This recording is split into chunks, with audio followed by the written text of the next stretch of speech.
Finally বন্ধুরা তোমাদের ভালোবাসায় 1 লাখ সাবস্ক্রাইবার কমপ্লিট হলো এবং হাতে আজ 1 লাখের অ্যাওয়ার্ড ইউটিউব আমাকে দিয়ে দিল। তোমাদের ভালোবাসায় 1 লাখ কেন 6 লাখ আজ আমার কমপ্লিট। আর ইউটিউব থেকে যদি বলি অনেক কিছু করেছি ভাই। প্রথমেই দেখো এই যে বাইকটা কিনেছি ইউটিউবের টাকায়। আর শুধু বাইকে নয়, একটা 4 চাকাও কিনেছি ইউটিউবের টাকায়। এবং এছাড়াও একটা পিসি সেটআপ করেছি, অনেক দামি পিসি, যেটা ইউটিউবের টাকায়। এবং আমার মায়ের একটা স্বপ্ন ছিল, ছোট্ট স্বপ্ন, যেটা আমি পূরণ করেছি আমার ইউটিউবের টাকায়। তো ইউটিউব থেকে কি টাকা কামানো এতটাই সহজ? এটাই আজকে আমি তোমাদেরকে বিস্তারিতভাবে বলবো। আর কথা দিচ্ছি, ভিডিওটা দেখার পর যদি তোমাদের মনে হয় যে আমার জীবনের থেকেও তোমাদের জীবনের স্ট্রাগলটা আরও বেশি, কথা দিচ্ছি এই ভিডিওতে তোমরা যদি ওটা বলে আমাকে প্রমাণ করে দিতে পারো, যা কমেন্ট করবে পরবর্তী ভিডিওতে আমি তোমাদের সামনে চ্যালেঞ্জ রূপে সেটা অ্যাকসেপ্ট করব। তো একটাই অনুরোধ যে ভিডিওটা তোমরা একটু কমপ্লিট দেখার চেষ্টা করো। নমস্কার বন্ধুরা, আমার নাম রাজ কোলে, তোমরা দেখছো আর কোলে মোটিভেশন। দেখো, ইউটিউবের নাম আসলে সর্বপ্রথম আমাদের মনে যেটা আসে, একটা ভালো মোবাইল থাকতে হবে, একটা ভালো মাইক্রোফোন থাকতে হবে, তবে কি তো ইউটিউবের ভিডিও শ্যুট হবে। কিন্তু দেখো, আমি যেই সময় ইউটিউব শুরু করেছিলাম, সত্যি কথা বলতে আমার কাছে জোর জাবস্তি অনেক কান্নাকাটি ঘরে করে ক্লাস 10 পাস করার পর একটি মোবাইল কিনেছিলাম, স্যামসাং M20, যার দাম ছিল সেই সময় 11,000 টাকা। অনেক কান্নাকাটি করে ফোনটা নিয়েছিলাম। এবার ফোনটা নিয়ে আমার একটা টার্গেট ছিল যে আমি ইউটিউব থেকে টাকা রোজগার করবো, এটা আমার প্রথম থেকে একটা টার্গেট ছিল। কিন্তু হয় না, আমাদের গ্রাম বাংলাতে সরকারি চাকরিকে সবসময় সর্বোচ্চতে দেখে। তুমি যাই কাজ করো না কেন, তুমি যাই বিজনেস করো না কেন, যদি গ্রামের মধ্যে একটা কেউ যদি সরকারি চাকরি করে, তার রেপুটেশন কিন্তু সবসময় আমাদের থেকে অনেক বেশি হয়। এবার আমি ঘরের লোককে এটা কখনো বোঝাতে পারিনি যে আদৌ ইউটিউব বলে একটা জিনিস আছে আর যেখান থেকে টাকা ইনকাম করা যায়। এবার সিচুয়েশনটা কী হয়, 2021 সালে যখন আমি ইউটিউব প্রথম স্টার্ট করি, আর ঠিক তার আগের বছর আমার বাবার ক্যান্সার ধরা পড়ে। ক্যান্সারের ক্ষেত্রে কি হয় তোমরা জানো, একটা ক্যান্সার মানে একটা বিরাট বড় একটা রোগ, যেটা চিকিৎসা করাতে গিয়ে প্রায় জমানো টাকা যা ছিল সব শেষের মুখে। এবার সেই সময় আমার উপর একটা চাপ পড়ে যে আমি কি করব, যেহেতু ঘরের একটা ঘরের ছেলে মানে তার পুরো পরিবারের দায়িত্বটা তাকে নিতে হয়। সেই সময় আমি স্টার্ট করেছিলাম ইউটিউব, কিন্তু ঘরের লোক সেটাতে সম্মতি দেয়নি, কেউ সেটাতে মানতে চাইছিল না। আর বিশেষ করে আমার আত্মীয়জন বা আমার রিলেটিভ, যাদেরকে আমরা নিজেদের বলি, তারাই বেশি হাসাহাসি করে। এটা আমি তোমাদেরকেও বারবার বলেছি যে কারোর কথায় কান দেবে না, বিশেষ করে আত্মীয় আর রিলেটিভদের তুমি কি করতে চাও এটা কখনো জানাবে না, কারণ তারা তোমাকে নিয়ে কী করবে, উপহাস।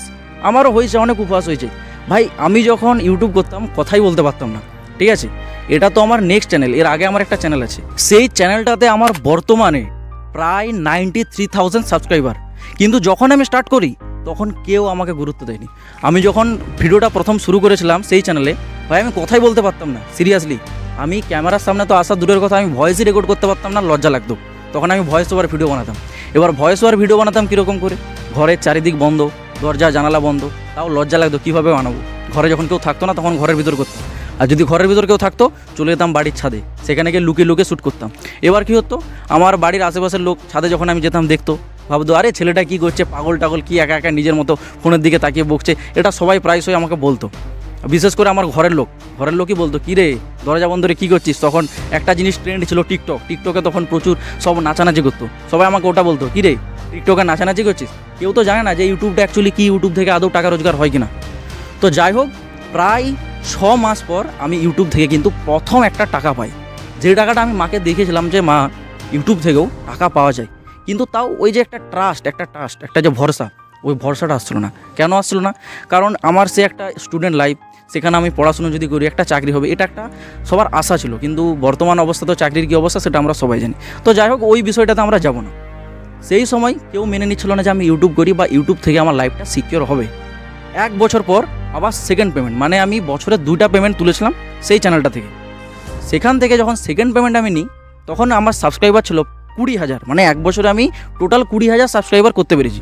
তো আমার মধ্যে একটা আলাদা একটা প্ল্যান আসলো, কীরকম না, ইনস্টাগ্রাম থেকে যে শর্ট ভিডিওগুলো আছে সেগুলোকে আমি আমার চ্যানেলে দিতে শুরু করলাম। 2টো ভিডিও দিলাম শর্ট ভিডিও, সেখানে আমার ভিউজ বাড়তে শুরু করলো। এবার যখন ভিউজ আসতে শুরু করে, সেখানে আমার কি সাবস্ক্রাইবার আসতে শুরু করে, তখন আমার মনের মধ্যে একটা আগ্রহ বেড়ে যায় যে যত ভিডিও দেবো তত আমার সাবস্ক্রাইবার বাড়বে, তত আমার চ্যানেল আগে আস্তে আস্তে উপরের দিকে গ্রোথ হবে। কিন্তু কী করি, যখন আমি ভিডিওটা দেওয়া শুরু করি, এরকম প্রায় 20টার মতো ভিডিও দিয়ে দিই, তখন ইউটিউবের একটা পলিসি, যেটা সম্বন্ধে আমি জানতাম না, রিইউজ কন্টেন্ট পলিসি চলে আসে এবং আমার সেই চ্যানেলটাকে করে দেয় ডিমনিটাইজ। এইবার ভাবো একটা ছেলের কী অবস্থা, বাবা ক্যান্সার পেশেন্ট, ঘরে একটা টাকাও নেই, একটা ছেলে আমি সে আবার ইউটিউবের উপর ধ্যান দিলাম। 1 বছর কষ্ট করলাম, টাকা আসা শুরু হলো 2বার এবং তারপর হয়ে গেল ডিমনিটাইজ। তখন আমি হতভম্ব, কী করব খুঁজে পাইনি। চারিদিকে বন্ধুবান্ধবদের ফোন করতাম যে ভাই একটা কাজের আমাকে জোগাড় করে দে, আমার টাকার খুব প্রয়োজন। বাড়িতে তখন বাবা অসুস্থ, তার চিকিৎসা চলছে, আমার পড়াশুনো, টাকার তো কোনো কিছু পাচ্ছি না। মানে এমন একটা সময় যেখানে বন্ধুরাও সেই সময় পাশে এসে কেউ দাঁড়ায়নি, এরকম একটা পরিস্থিতি চলে আসে। আমি এমনভাবে রিকোয়েস্ট করেছিলাম সবাইকে, মানে হাত জোড় করে, যে ভাই একটা কাজ আমাকে জোগাড় করে দে, যা কাজ হোক না কেন, সেটা কোনো সিকিউরিটি গার্ডের হোক বা কোনো নাইট গার্ড হোক, যে কোনো কাজ আমি করতে রাজি আছি। কেউ কোনো কাজের হদিস দেয়নি। তখন একটাই কথা বলেছিল যে তোর বয়স এখন খুবই কম। তো আমি ভাবলাম বয়স আমার খুবই কম, তার মানে আমি এখন যেটা চাই সেটাই করতে পারি। যখন আমাকে সবাই বললো যে তোর বয়স কম, এখন তুই এই কাজে যোগ দিতে পারবি না, তখন আমি ভাবলাম যে আমার বয়স কম মানে আমার পুরো লাইফটা আছে, এখন আমি যেটাতে ফোকাস করব সেটাই আমি সাকসেস হবো। এটা আমি ভেবে নিয়েছিলাম। এটা ভেবে আমি সেই ডিমনিটাইজ হওয়া চ্যানেলে কিন্তু কাজ শুরু করলাম, যে আমি যেই চ্যানেলটা ডিমনিটাইজ আমার জন্য হয়েছে সেই চ্যানেলটাকে আবার ঘুরে মনিটাইজ করব। এটা আমি টার্গেট নিয়েছিলাম। পাক্কা 1 বছর 365 দিন, 365 দিন চ্যানেল ডিমনিটাইজ, কোনো টাকা আসেনি, কিন্তু লাগাতার ভিডিও বানিয়ে গেছি। কনসিস্টেন্সিটা হচ্ছে ভাই ইউটিউবের সবথেকে বড় জিনিস। তুমি যাই করো না কেন, কনসিস্টেন্সি মেনটেন করে ভিডিও বানাও, দেখবে একদিন না একদিন তুমি সেই জায়গাটা ঠিক পৌঁছাবে। এবার আমি কনসিস্টেন্সিটা কিন্তু মেনটেন করি। 1 বছর পর চ্যানেলটা আবার মনিটাইজ হয়, চ্যানেলটা মনিটাইজ হয়, আবার যথারীতি কিছু কিছু করে পেমেন্ট আসা শুরু করে। তারপর একটা বেস তৈরি হয় যে হ্যাঁ, স্টুডেন্ট লাইফ হিসেবে আমার যেটুকু কামানোর মানে একটা কর্তব্য বা একটা প্রয়োজন, সেটা আমি ইউটিউব থেকে পেয়ে যাচ্ছি, কিন্তু সংসার চলে যাবে এই ভরসাটা এখনও আসেনি। তো রিসেন্টলি 2024 সালের আগস্ট মাসে আমি এই চ্যানেলটি তৈরি করি। এর আগেও আমি অনেক চ্যানেল তৈরি করেছি, যদি আমি সেগুলো তোমাদেরকে বলা শুরু করি, প্রায় আমার 20 থেকে 21টা ইউটিউব চ্যানেল আছে যেগুলোতে আমি ট্রাই করেছি। কি না কি ট্রাই করেছি, blog video, comedy video, roast, duet, gardening, farming, অনেক রকম ভিডিও আমি ট্রাই করেছি, কোনোটাতে সাকসেস পাইনি। শেষমেশ 2024 সালে এই আরকোলে মোটিভেশন চ্যানেলটা আমি কিন্তু স্টার্ট করেছিলাম। স্টার্ট করে প্রথম 2 মাসে 2টি ভিডিও দিয়েছিলাম, কোনো রেসপন্স পাইনি, টোটাল বন্ধ। তারপর আসে 2025 সাল।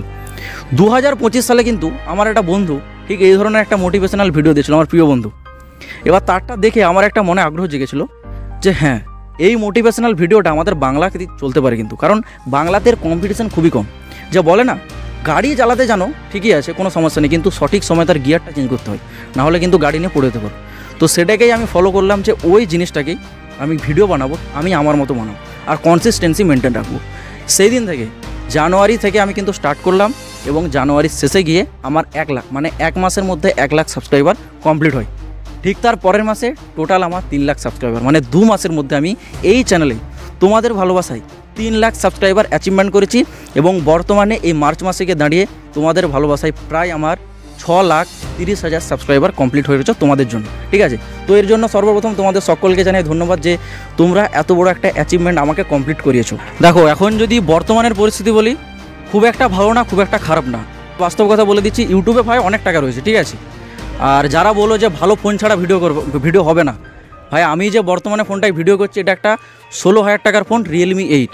এবার তোমরা বলবে দাদা তাহলে এত ইনকাম করছো, ফোন কেন নিচ্ছ না? ভাই আমার ফোনের এখন প্রয়োজনটাই নেই, ঠিক আছে, আমার টাকাটা অন্য জায়গায় ইনভেস্ট হয়েছে।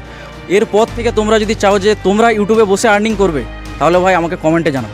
পরবর্তী ভিডিওতে ইউটিউবের কিছু সিক্রেট টিপস যেগুলো তোমরা ঘরে বসে আর্নিং করতে পারবে, সেগুলো আমি তোমাদের সাথে শেয়ার করে দেবো। তো যাই হোক, থাক, আজ ভিডিওটা এই পর্যন্ত, দেখা হচ্ছে আবার পরের ভিডিওতে। নমস্কার।